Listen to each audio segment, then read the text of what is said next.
Hello बच्चों, कैसे हैं आप लोग। तो पिछले वाले वीडियो में हमने IUPAC nomenclature of alcohol, phenol और ईथर को हमने पढ़ा था। तो बच्चों उसको आप लोग एनसीईआरटी से उसका जो भी क्वेश्चन है उसको बनाइए, इंटेक्स का जो भी क्वेश्चन है बनाइए, एग्जाम्पल जो भी है बनाइए, और जो नहीं बनता है आप व्हाट्सएप पर आप क्वेश्चन को भेजिए, मैं आप तक क्वेश्चन का आंसर पहुंचाने का पूरा कोशिश करूंगा। क्लियर है। तो बच्चों आज जो हम लोग पढ़ने वाले हैं वो पढ़ने वाले हैं structure of alcohol, phenol and ether. तो बच्चों आप एनसीईआरटी के बुक को ओपन कीजिए और आप पेन और कॉपी निकालिए और हमारे साथ हेडिंग दीजिए structure of alcohol, phenol and ether. तो बच्चों आज का जो हमारा टॉपिक है वो है structure of alcohol, phenol and ether. तो बच्चों अगर कोई आपसे पूछता है ये बताओ कि अल्कोहल, फिनॉल और ईथर का स्ट्रक्चर क्या होता है, कैसा इसका स्ट्रक्चर होता है, तो बच्चों ये आप लोग याद रखेंगे। अल्कोहल का स्ट्रक्चर, फिनॉल का स्ट्रक्चर और ईथर का स्ट्रक्चर, इसमें इसका एंगल क्या होगा, बॉन्ड एंगल क्या होगा, इसका बॉन्ड लेंथ क्या होगा, इसका ज्योमेट्री क्या होगा, तो ये सारे बात को आपको बच्चों याद रखना है। ठीक है। तो सबसे पहले हम लोग जो बात करने वाले हैं वो स्ट्रक्चर ऑफ अल्कोहल की बात करने वाले हैं। तो मैं यहाँ पे लिख देता हूं अल्कोहल। क्लियर है बच्चों। अगर मैं अल्कोहल की स्ट्रक्चर की बात करता हूं तो आप ध्यान दें, ये कार्बन, ये ऑक्सीजन है और ये हाइड्रोजन है। क्या है बच्चों, ये ऑक्सीजन का लॉन पेयर है। क्या है, लॉन पेयर है। अब बताओ आप, ये अल्कोहल का कार्बन है, इसका मतलब ये जो कार्बन है ये sp3 हाइब्रिडाइज कार्बन है, और ये जो ऑक्सीजन है ये भी क्या है, sp3 हाइब्रिडाइज है। क्यों sp3 हाइब्रिडाइज है, क्योंकि इसके पास 2 सिग्मा बॉन्ड और 2 लॉन पेयर है, और ये sp3 इसलिए है क्योंकि इसके पास 4 सिग्मा बॉन्ड होगा, इधर भी 3 सिग्मा और एक 4 सिग्मा होगा। तो बच्चों ये दोनों sp3 हाइब्रिडाइज आपस में ओवरलैप करके यहाँ पे एक सिग्मा बॉन्ड बना रहा है। कौन सा बॉन्ड बना रहा है, एक सिग्मा बॉन्ड बना रहा है। अगर आप इस बॉन्ड का बॉन्ड लेंथ देखोगे, अगर आप इस बॉन्ड का बॉन्ड लेंथ देखोगे तो 142 पिकोमीटर का होता है। ध्यान रखेंगे बच्चों, यहाँ पे कार्बन ऑक्सीजन के बीच के जो बॉन्ड लेंथ होता है वो 142 पिकोमीटर का होता है, और कार्बन, ऑक्सीजन और हाइड्रोजन के बीच का जो बॉन्ड एंगल होता है वो होता है बच्चों 108.9 डिग्री का होता है। 108.9 डिग्री का होता है। तो बच्चों अगर कोई आपसे पूछता है कि अल्कोहल में CO के बीच का जो बॉन्ड लेंथ होता है वो कितना होता है, तो 142 पिकोमीटर का होता है। कार्बन कौन सा हाइब्रिडाइज है, तो sp3 हाइब्रिडाइज है। क्यों, क्योंकि इसके पास 4 सिग्मा बॉन्ड होता है, और ऑक्सीजन ये भी sp3 हाइब्रिडाइज होता है। क्यों, क्योंकि इसके पास 2 सिग्मा बॉन्ड है और 2 क्या है, लॉन पेयर है। तो इसको भी हम क्या कहेंगे, sp3 हाइब्रिडाइज ही कहेंगे। और दोनों sp3 हाइब्रिडाइज ओवरलैप करके सिग्मा बॉन्ड बनाया है, और इसका जो लेंथ है वो है 142 पिकोमीटर। कार्बन, ऑक्सीजन और हाइड्रोजन के बीच का जो बॉन्ड एंगल है वो है 108.9 डिग्री का। क्लियर है बच्चों। अगर कोई पूछता है कि इसका ज्योमेट्री क्या है, तो बच्चों आप जानते हो कि sp3 हाइब्रिडाइज का जो ज्योमेट्री होता है वो टेट्राहाइड्रल होता है। क्या होता है बच्चों, टेट्राहाइड्रल। क्या होता है, टेट्राहाइड्रल होता है। क्लियर है।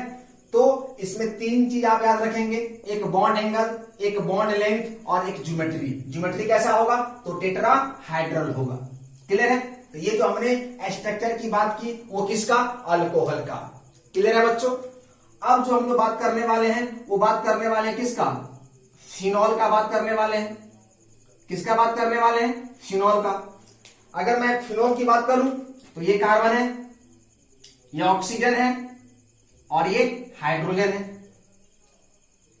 इसका ये लॉन पेयर है। अगर मैं इस कार्बन की बात करूं तो ये कार्बन क्या होगा बच्चों, sp2 होगा। क्यों होगा sp2, क्योंकि ये जो कार्बन है वो किसका है, फिनाइल ग्रुप का है ना, माने बेंजीन वाला, जो बेंजीन से जो हाइड्रोजन रिलीज हुआ था जो फिनाइल बनता है वो उसका कार्बन है। इसका मतलब ये कार्बन क्या है, sp2 है। और ये जो बच्चों आपका ऑक्सीजन है ये क्या है, sp3 है। क्यों sp3? क्योंकि sp3 इसलिए है क्योंकि इसके पास 2 सिग्मा बॉन्ड और 2 क्या है, लोन पेयर है। और ये कार्बन sp2 इसलिए है क्योंकि इस कार्बन के पास 3 सिग्मा बॉन्ड होगा और 1 पाई बॉन्ड होगा। इसलिए बच्चों ये कार्बन क्या है, sp2 है। क्लियर है? अब आप ध्यान दो, अगर मैं इसके बॉन्ड लेंथ की बात करूं तो इसका जो बॉन्ड लेंथ होगा वो होगा 136 पिकोमीटर। 136 पिकोमीटर इसका बॉन्ड लेंथ होता है। और अगर मैं इसके बॉन्ड एंगल की बात करूं, इसका बॉन्ड एंगल 109 डिग्री का होता है। 109 डिग्री का होता है। और बच्चों अगर मैं इसके ज्योमेट्री की बात करूं तो देख लो आप, ऑक्सीजन क्या है, sp3 हाइब्रिडाइज है, तो इसका जो ज्योमेट्री होगा वो क्या होगा बच्चों, टेट्राहाइड्रल होगा। क्या होगा, टेट्राहाइड्रल होगा। तो अब बताओ अल्कोहल में बॉन्ड एंगल कितना था, 108.9 डिग्री का है। बॉन्ड लेंथ कितना है, तो 142 पिकोमीटर का है। और ज्योमेट्री क्या है, टेट्राहाइड्रल है। आप फिनोल की बात करो तो फिनोल में बॉन्ड एंगल कितना होगा, 109 डिग्री का होता है। बॉन्ड लेंथ कितना होता है, 136 पिकोमीटर का होता है। और अगर इसका ज्योमेट्री की बात करोगे तो ज्योमेट्री क्या होगा, टेट्राहाइड्रल होगा। क्यों टेट्राहाइड्रल, क्योंकि sp3 हाइब्रिडाइज है। यहाँ क्यों टेट्राहाइड्रल, क्योंकि sp3 हाइब्रिडाइज है। लेकिन बॉन्ड एंगल क्या चल रहा है, डिफरेंट चल रहा है। बॉन्ड लेंथ क्या चल रहा है, डिफरेंट चल रहा है। क्लियर बच्चों? तो इससे क्वेश्चन बनता है, तो आप लोग इसको फटाफट नोट कीजिए, फिर हम बात करेंगे ईथर का। क्लियर है? चलिए तो देखते हैं स्ट्रक्चर ऑफ ईथर। तो स्ट्रक्चर ऑफ ईथर की अगर मैं बात करूं तो इसमें भी बॉन्ड एंगल होगा, इसका भी बॉन्ड लेंथ होगा और इसके भी ज्योमेट्री होगा। ठीक है, तो देखते हैं। तो मैं यहां पे लिख देता हूं ईथर। क्या है ये, ईथर। और अगर मैं ईथर की स्ट्रक्चर की बात करूं तो बच्चों ये है आपका ईथर।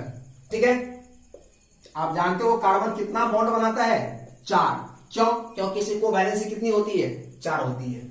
और ये जो लोन पेयर है ये किसका है, ऑक्सीजन का है। क्लियर है बच्चों? तब आप बताओ ये कार्बन क्या होगा, sp3 होगा। क्यों, क्योंकि 4 सिग्मा बॉन्ड। ये कार्बन क्या होगा, sp3 होगा। क्यों, 4 सिग्मा बॉन्ड। और बच्चों ये ऑक्सीजन क्या होगा, ये ऑक्सीजन भी क्या होगा, sp3 ही होगा। क्यों, क्योंकि 2 सिग्मा बॉन्ड और 2 क्या, लोन पेयर। क्लियर है बच्चों? और अगर मैं इसके बॉन्ड एंगल की बात करूं तो इसका बॉन्ड एंगल होगा 1.7 डिग्री का। 1.7 डिग्री, 111.7 डिग्री का बॉन्ड एंगल होगा। और बच्चों अगर मैं इसके बॉन्ड लेंथ की बात करूं तो 141 पिकोमीटर का होता है। 141 पिकोमीटर का होता है। तो बच्चों ये जो स्ट्रक्चर हुआ ये किसका हुआ, ईथर का हुआ। किसका हुआ बच्चों, ईथर का। तो आप ध्यान रखें, तो मैंने आपको स्ट्रक्चर बताया, पहला अल्कोहल का, दूसरा फिनॉल का और तीसरा बच्चों किसका, ईथर का। तो तीनों स्ट्रक्चर में आपको बॉन्ड एंगल अलग अलग देखने को मिला, बॉन्ड लेंथ आपको अलग अलग देखने को मिला। लेकिन अब जब बात आता है ज्योमेट्री का तो वो सब में क्या आ रहा है, टेट्राहाइड्रल आ रहा है। तो इसके भी जो ज्योमेट्री होगा, इसका भी जो ज्योमेट्री होगा वो क्या होगा बच्चों, टेट्राहाइड्रल ही होगा। क्यों टेट्राहाइड्रल होगा, क्योंकि सर ये sp3 हाइब्रिडाइज कार्बन है, इसलिए इसका ज्योमेट्री क्या होगा, टेट्राहाइड्रल होगा। क्लियर है? तो आप इस तीनों स्ट्रक्चर में बॉन्ड एंगल, बॉन्ड लेंथ और ज्योमेट्री को आप याद रखिएगा।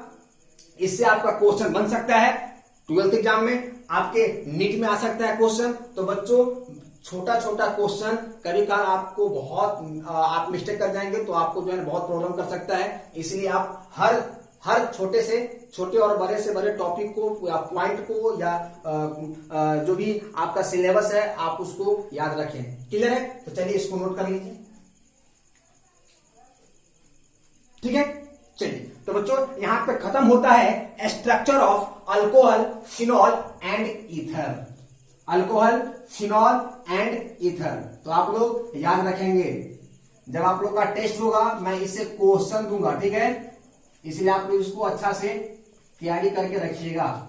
वैसे आपके एनसीईआरटी में भी दे रखा है, आप अपने एनसीईआरटी में भी देखें। क्लियर है? चलिए तो चलिए अब हम लोग पढ़ते हैं preparation of alcohol and phenol. तो चलिए बच्चों हेडिंग दीजिए preparation of alcohol, preparation of alcohol and phenol.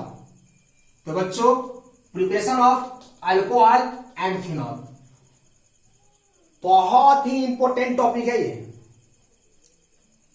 इससे आपको कई तरीका से क्वेश्चन बना के दे सकता है, कई तरीका से इसमें क्वेश्चन आपसे पूछ सकता है। तो बच्चों ध्यान रखिएगा, प्रिपरेशन बहुत इंपॉर्टेंट होता है किसी भी चैप्टर का, चाहे आप अल्कोहल, फिनॉल, ईथर पर हो, एल्डिहाइड, कीटोन, कार्बोक्सिलिक एसिड पर हो, हेलोएल्केन्स एंड हेलोएरिन्स आपने पढ़ा है, तो जिसका भी प्रिपरेशन आपने पढ़ा है, प्रिपरेशन बहुत इंपॉर्टेंट होता है, इसलिए आप लोग इसको बहुत ही ध्यान से पढ़िएगा। क्लियर है? चलिए तो preparation of alcohol and phenol. Alcohol and phenol में सबसे पहले जो हम लोग बात करने वाले हैं वो बात करने वाले हैं किसका? अल्कोहल का। किसकी बात करने वाले हैं? अल्कोहल का। और अल्कोहल में भी जो हम लोग बात करेंगे उसका जो प्रिपरेशन करेंगे वो किससे करेंगे? अल्कीन से करेंगे। किससे करेंगे? अल्कीन से करेंगे। और अल्कीन में भी जो हम लोग करने वाले हैं वो करने वाले हैं bye acid catalysed hydration. Clear है बच्चों? Bye acid catalysed hydration. तो बच्चों तो सबसे पहले जो हम लोग प्रिपरेशन करने वाले हैं वो किसका करने वाले हैं? अल्कोहल का। अल्कोहल का प्रिपरेशन किससे करेंगे? तो अल्कीन से करेंगे। और अल्कीन में भी पहले किससे करेंगे? Bye acid catalysed hydration. Clear है बच्चों? तो देखते हैं कैसे इससे हम बनाते हैं अल्कोहल। तो मैं आपके पास एक एग्जांपल रखूंगा। एग्जांपल मेरा ये है, एग्जांपल मेरा ये है कि ये हो गया आपका इथीन। क्लियर है? क्यों इथीन? क्योंकि दो कार्बन है और बीच में क्या है? डबल बॉन्ड है। और डबल बॉन्ड के लिए हम लोग क्या लगाते हैं? इन लगाते हैं। और दो कार्बन के लिए क्या होता है? इथ। तो क्या हो जाएगा? इथीन हो जाएगा। और बच्चों करवाना क्या है? हाइड्रेशन। आप जानते हो कि वाटर जो ब्रेक होता है वो H+ और OH- में ब्रेक होता है। और जब ये ब्रेक होगा in the presence of acid, acid catalyse होना है ना, तो आप ध्यान दो एक H+ है और एक OH- है। तो एक H चाहे इस कार्बन पे और चाहे इस कार्बन अटैक कर सकता है, या OH इस कार्बन पे या इस कार्बन पे आके जुड़ सकता है। अगर H इस कार्बन पे आता है तो पहला वाला कार्बन CH3 हो जाएगा और यहाँ के बीच का जो डबल बॉन्ड है वो ब्रेक कर जाएगा और लास्ट वाले कार्बन पे दो हाइड्रोजन है और एक जाकर के OH जुड़ जाएगा। क्या बच्चों अल्कोहल बना या नहीं बना? बन गया अल्कोहल। क्लियर है? क्यों आप जानते हो अल्कोहल बन गया? क्योंकि हम जानते हैं कि OH जब ये आएगा तो ये एलिफेटिक के साथ तो ये क्या हो जाएगा? अल्कोहल हो जाएगा। क्या हो जाएगा? अल्कोहल हो जाएगा। क्लियर है बच्चों? तो ये आपका क्या था? इथीन था। और ये क्या है? सिमेट्रिकल है। क्या है बच्चों? सिमेट्रिकल है। क्यों है सिमेट्रिकल? आप देख लो डबल बॉन्ड के दोनों ओर कार्बन का नंबर और हाइड्रोजन का नंबर क्या है? सेम है। जब सिमेट्रिकल अल्कीन हो तो H+ और OH- किसी भी कार्बन पे अटैक कर सकता है। अगर H की बात करोगे आप तो H यहां पे अटैक कर सकता है और यहां पे अटैक कर सकता है। अगर OH की बात करते हो आप तो OH यहां पे अटैक कर सकता है, यहां पे अटैक कर सकता है। अगर H यहां पे अटैक किया तो दो हाइड्रोजन पहले से था, एक हाइड्रोजन और आ गया तो CH3 हो गया और ये बॉन्ड बीच का ब्रेक कर जाएगा। यहाँ पे दो हाइड्रोजन पहले से था और एक OH अटैक करेगा तो क्या हो जाएगा? OH हो गया। क्लियर है? तो आपका अल्कोहल तैयार हो गया। तो आपने जो अल्कोहल बनाया वो किससे बनाया? अल्कीन से बनाया। किससे बनाया? अल्कीन से। तो हमने बताया आपको कि preparation of alcohol and phenol पढ़ने वाले हैं, जिसमें पहला हम लोग अल्कोहल पढ़ेंगे और अल्कोहल का जो पहला हम लोग प्रिपरेशन करने वाले हैं वो अल्कीन से करने वाले हैं। लेकिन अल्कीन में भी क्या, bye acid catalysed hydration. Clear है बच्चों? तो उसमें हमने क्या किया, अल्कीन लिया और हमने क्या किया, एसिड कैटालाइज्ड हाइड्रेशन लिया, मैंने वाटर लिया, उसको ब्रेक किया और जब ब्रेक किया तो यहाँ पे H प्लस रिलीज होगा। H प्लस इस कार्बन पे या इस कार्बन पे कर सकता है। कब? जब ये सिमेट्रिकल होगा। अल्कीन जब सिमेट्रिकल होगा, अल्कीन जब सिमेट्रिकल होगा तो H और OH किसी भी कार्बन पे अटैक कर सकता है। ध्यान रखिएगा, जब सिमेट्रिकल हो तो H और OH किसी भी कार्बन पे अटैक कर सकता है। लेकिन ध्यान रखें, जब अनसिमेट्रिकल हो जाए तो वहां पे कंडीशन है। मैंने आप लोग को इससे पिछले वाले चैप्टर में पढ़ाया था मार्कोनिक ऑफ रूल। मार्कोनिक का एक रूल पढ़ाया था कि जब अनसिमेट्रिकल अल्कीन होगा तो OH वहीं पर अटैक करेगा जहां पर हाइड्रोजन का नंबर क्या होगा बच्चों, कम होगा। क्लियर है? तो चलिए, तो हमने तो सिमेट्रिकल अल्कीन में देख लिया, अब हम लोग बात करेंगे अनसिमेट्रिकल अल्कीन में। तो बच्चों इसको आप फटाफट नोट करें। क्लियर? चल, तो अब अगर मैं आपके पास एग्जांपल रखूं तो एग्जांपल ये है कि अगर हम अल्कीन क्या लेंगे, अनसिमेट्रिकल लेंगे। क्या लेंगे? अनसिमेट्रिकल लेंगे। और जब अनसिमेट्रिकल अल्कीन लेंगे तो देखते हैं कैसे होगा। तो मेरे पास जो अनसिमेट्रिकल अल्कीन है, मेरे पास जो अनसिमेट्रिकल अल्कीन है ये बच्चों ये है CH3, CH डबल बॉन्ड और CH2। अब आप इसको क्यों कहते हो अनसिमेट्रिकल? इसको अनसिमेट्रिकल इसलिए कहते हैं बच्चों क्योंकि यहां पर आप डबल बॉन्ड के दोनों ओर देख लो, कार्बन और हाइड्रोजन का नंबर सेम नहीं है। और जब सेम नहीं है इसका मतलब ये बच्चों क्या है, अनसिमेट्रिकल है। अगर सेम होता तो ये क्या हो जाता, सिमेट्रिकल हो जाता। अब यहां भी वही काम करना है, एसिड कैटालाइज्ड हाइड्रेशन करवाना है। तो ये H2O जो ब्रेक करेगा वो H प्लस और प्लस OH माइनस में ब्रेक करेगा।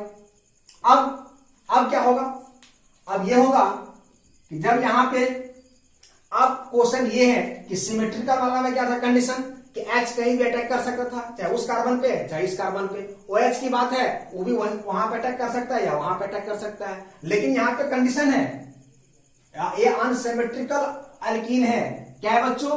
अनसिमेट्रिकल अल्कीन है, ये अनसिमेट्रिकल अल्कीन है। और जब अल्कीन अनसिमेट्रिकल हो बच्चों तो ध्यान रहे यहां का OH वहीं पर अटैक करेगा जहां पर हाइड्रोजन का नंबर क्या होगा, कम होगा। तो देखो आप इस दोनों डबल बॉन्ड में इस कार्बन और इस कार्बन की बात करते हैं। इस कार्बन के पास कितना हाइड्रोजन, 2 हाइड्रोजन, और इस कार्बन के पास कितना, 1 हाइड्रोजन। इसका मतलब 100% है कि ये जो OH है ये इस कार्बन पे क्या करेगा, अटैक करेगा। और जब OH इस कार्बन पे अटैक करेगा तो ये H कहां करेगा, इस कार्बन पे करेगा। तो आपका जो प्रोडक्ट बनने वाला है बच्चों वो क्या बनने वाला है, ये बनने वाला है CH3 CH पे क्या हो जाएगा, OH हो जाएगा, और ये क्या बन जाएगा, CH3 बन जाएगा। तो क्या बच्चों आपका अल्कोहल बना, तो 100% आपका अल्कोहल क्या हो गया, बन गया।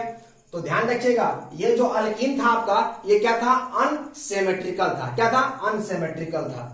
कैसे आपने पहचाना अनसिमेट्रिकल, क्योंकि डबल बॉन्ड के दोनों ओर कार्बन और हाइड्रोजन का नंबर क्या है, अलग अलग है। जब अलग अलग है तो ये सिमेट्रिकल नहीं अनसिमेट्रिकल होगा। और अनसिमेट्रिकल अल्केन में जब हम एसिड कैटालाइज्ड हाइड्रेशन करेंगे तो वहां पर OH उसी कार्बन पे अटैक करेगा जिस कार्बन पे हाइड्रोजन का नंबर क्या होगा, कम होगा। तो आप देख लो इसमें हाइड्रोजन का नंबर क्या है, यहाँ पे कम है, तो OH यहाँ पे अटैक किया, और बाकी जो ये जो कार्बन था इस पे 2 हाइड्रोजन था, 1 हाइड्रोजन और चला गया, तो ये क्या बन गया, CH3। तो बच्चों आपके पास अल्कोहल क्या हो गया, तैयार हो गया।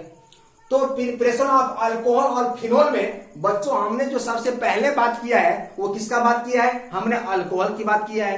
अल्कोहल में हमने जो बात किया है वो किसकी बात किया है, अल्कोहल में सबसे पहले हमने प्रिपरेशन में अल्कीन की बात किया है। और अल्कीन में जो हम लोग बात किए हैं वो किससे, bye acid catalysed hydration. Clear है बच्चों।